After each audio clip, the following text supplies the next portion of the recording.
From This Corner with John Ball is brought to you by KNEO 91.7 FM, The Word.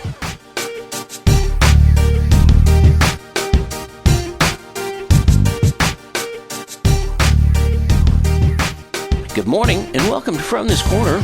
I'm John Ball, and it's time to talk about springtime. And as we talk about springtime, just all kinds of things happen. And we've got Jennifer Cutello here, and she is the education coordinator for the Neosho Fish Hatchery. And we've got some big doings coming up here pretty quick, don't we, Jennifer? We sure do. We are going to have a annual opening, which is kind of a misnomer because the last couple of years with COVID, we haven't had a chance to really open up the visitor center. But on the 10th of April, and that's a Sunday, we're going to have an opening like we had a couple of years ago. That's correct. Yes, our annual open house is back. Oh, thank goodness. Thank goodness. Now, I've known about the Fish Hatchery for a long time, but give us a little bit of history about what's going on and why, because I think there'll be some people that maybe they knew before, but they have forgotten that this is the oldest operating fish hatchery west of the Mississippi. Federal Fish Hatchery. Federal Fish Hatchery, yes. It's the oldest operating federal fish hatchery in America. Oh, my goodness. That's even better. Yes, not just west of the Mississippi. We got the whole country to cover. So 134 years this hatchery has been in this location, raising the same kinds of fish for the same purposes. Wow. Yeah.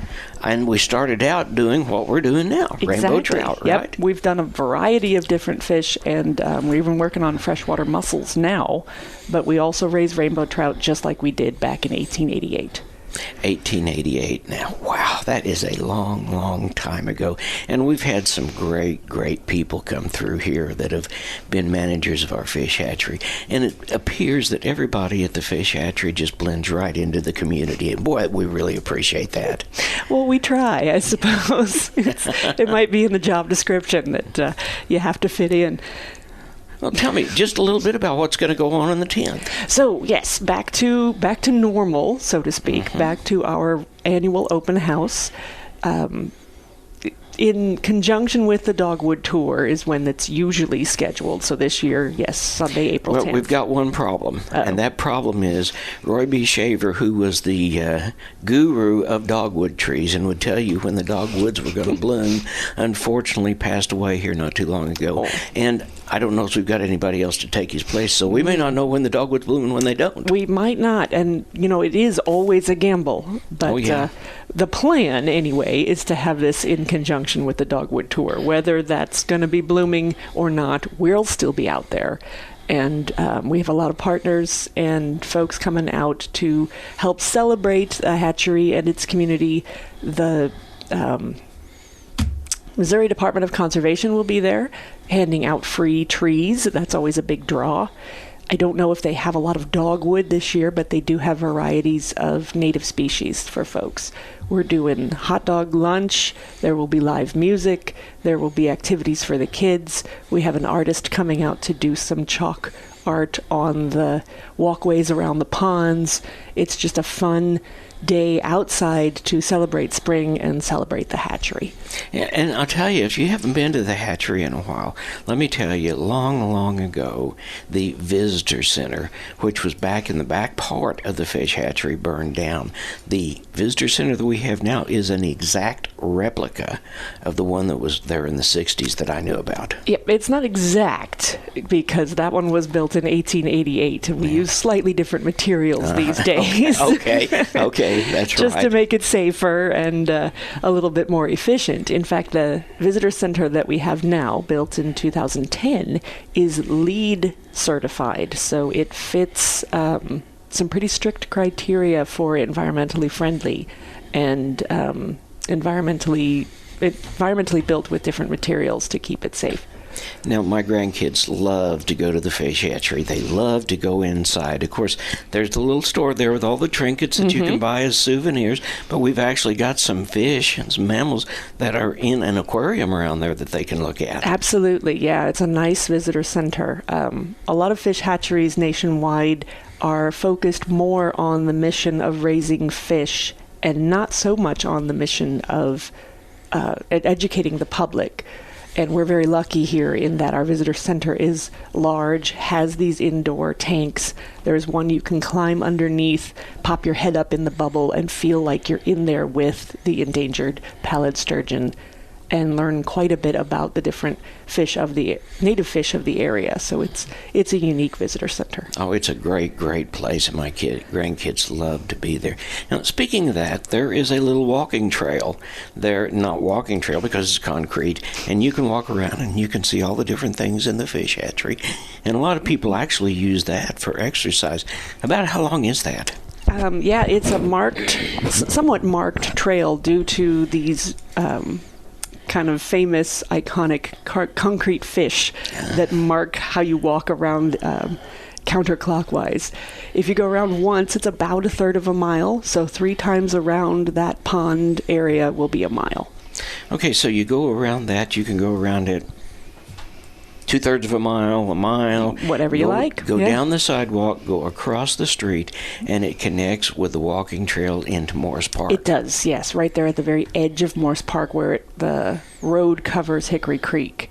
That connects just, half a block at the most down the sidewalk to the hatchery. And I can tell you from one end of Morris Park, which is all the way down on Hickory Street, all the way back down to the far end, which is almost Shoal Creek, is 1.78 miles. So if you add that other mile into it, you can get quite a little jaunt in, can't you? You can, yes. There was a woman jogging around the ponds at the hatchery yesterday, and I ran into her, and she said she had just completed 11 miles. Oh, my goodness.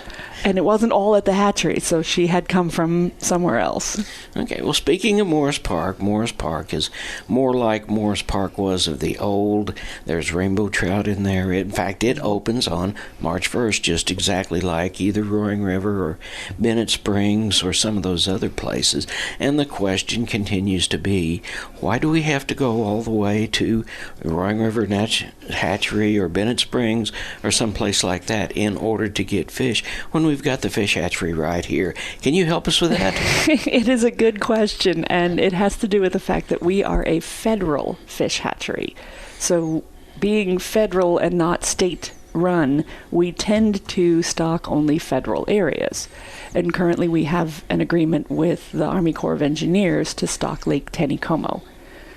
So on a map, it would make more sense for us to stock what's closest to us and other places closer to Lake Taneycomo to stock there, but it has to do with politics a little bit between federal and state hatcheries. And speaking of politics, sometime back, I believe it was in the late 80s, early 90s, there was a real push from our senators and representatives to not shut down the fish hatchery. And thank goodness they were so very successful, because our fish hatchery is a gem of Neosho. Well, we like to think so, yes. And yes, there were actual plans in the works to close the Neosho Hatchery, that it had served its purpose and it was time to move on. But because of politics and because of the love that the community has for the hatchery, we were able to stay open. So that is one of the reasons we do this annual open house. It's a big thank you to the community to say, thanks for keeping us here. Come out and enjoy the day. And all this is free, right? Absolutely. Yep, we're paying you guys back. Oh, well, come on out, look at the fish, grab a hot dog or two, maybe a soft drink, walk around in hopefully the bright sunlight that day, and just really enjoy yourself. Now, you all do things besides just rainbow trout, right? Oh, yes. Yeah, there's a variety of different species over the years. We're still working with the endangered pallid sturgeon. We've started an endangered, and other freshwater mussel raising program. We're working with Topeka shiners. They are an endangered species. So there's all kinds of irons in the fire. Yeah, well, that's great. I'll tell you, a long time ago, someone had suggested to me, you don't want to keep all your eggs in one basket. Indeed, yes. So we have several ponds, several buildings, several tanks, all different kinds of things going on. So we can look for the Neosho Fish Hatchery to be around for a long time, because it is very much a thriving part of the ecology of the United States. Absolutely, yeah. Yeah, okay. So once again, this is going to be on April the 10th. It is a Sunday that starts at... It starts at 9 a.m. Starts at 9 a.m. and you'll be done... About 2. If someone were to want more information Just about call this... the hatchery. Okay, what number is that? That is 417-451-0554. Okay, hey, it's a great time. Neosho at springtime is wonderful. I love every minute of it. As a kid growing up, I loved every minute of it. We used to love going to the fish hatchery, and that experience is coming back. Jennifer, thank you so much for taking time out of your really busy schedule. I mean, 10 days from now, we're going to be ready to go out and look at the fish and walk around, and there's probably places there to get some fish food to throw out. And absolutely. See the fish come up. I know my grandkids, when they were a lot littler, that was their big deal. Go feed the fish at the fish hatchery. That is a big draw, yes, for all the visitors. Okay. Now, the walking gate is open full-time. Correct. You can walk the grounds legally from sunrise to sunset. Okay. And if you want a place to pull a car in and park, what time do the gates open? We open up at 8 a.m. and close at 4:30 during the week and close at 4 on the weekends. Okay, so if you're out there and you're looking for something to do and it's going to be beautiful weather, and I get kind of cabin fever sometimes if it's pretty outside. Now, if it's raining and yucking and drizzling like it is the time of this recording, I really don't care a whole lot, but I do love to get out and I love to walk, and there's another opportunity to do that. Jennifer, thank you so much for being here. Once again, mark your calendar for April the 10th. We're going to open up at 9 a.m. There will be an opportunity to see fish, have a hot dog or two along the way. There will be an opportunity to see artists. Yes. And there will just be some other kind of fun games for the kids to play. And I can remember back when those picnic tables were full, because that was the place to go in the summertime. Oh, yeah. All right. Thank you so much. Appreciate it. Have a great day. Thank you.